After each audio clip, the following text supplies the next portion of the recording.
Pillage à Goma et Bukavu, quelles conséquences sociales et économiques pour l'avenir? Goma et Bukavu, villes emblématiques de l'Est de la République démocratique du Congo, plongées dans les chaos. Mais au-delà des images choquantes, quelles cicatrices ces pillages laisseront-ils pour l'avenir de toute une région? Restez avec nous pour comprendre les véritables enjeux.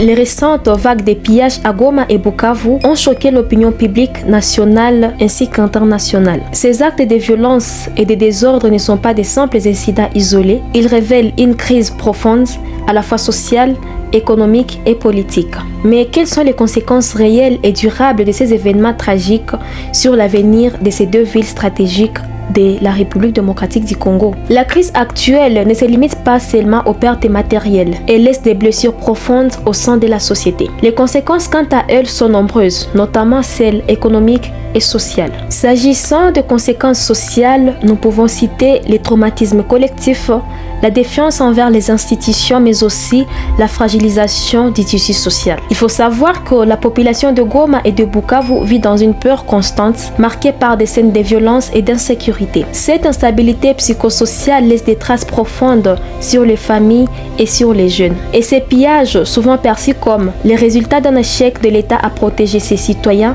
creusent un fossé grandissant entre la population et les autorités. Ainsi, la montée de la méfiance et des tensions communautaires pourrait compromettre les efforts de la cohésion sociale dans cette région déjà fragilisée malheureusement. Au-delà des pertes immédiates, l'impact économique de pillage risque de freiner le développement local pendant de nombreuses années. Voici ce qui est en jeu. Nous pouvons faire face aux fuites des investissements, le chômage et la précarité, mais aussi à l'inflation et à l'insécurité alimentaire. Il faut savoir que les entreprises locales et les investisseurs étrangers effrayés par l'instabilité risquent de se retirer malheureusement, ce qui peut accentuer la crise économique. Mais aussi, le commerce et les infrastructures détruits privent les milliers de familles de leurs sources de revenus. Et si cette situation persiste, on pourrait malheureusement assister à une hausse significative des prix des denrées alimentaires et des biens de première nécessité, frappant durement les plus vulnérables. Cependant,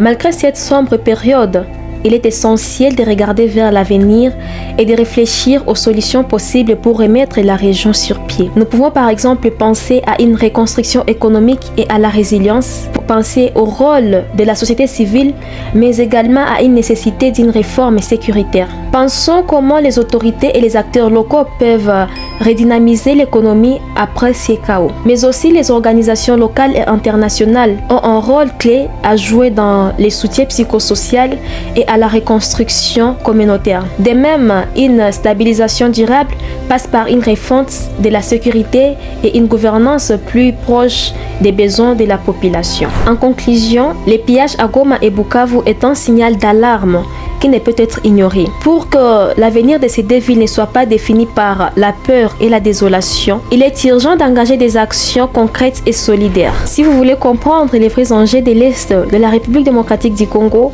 et contribuer à un avenir meilleur, abonnez-vous, likez et partagez cette vidéo. Ensemble, faisons entendre la voix de Goma et Bukavu. C'était Lucienne Hab.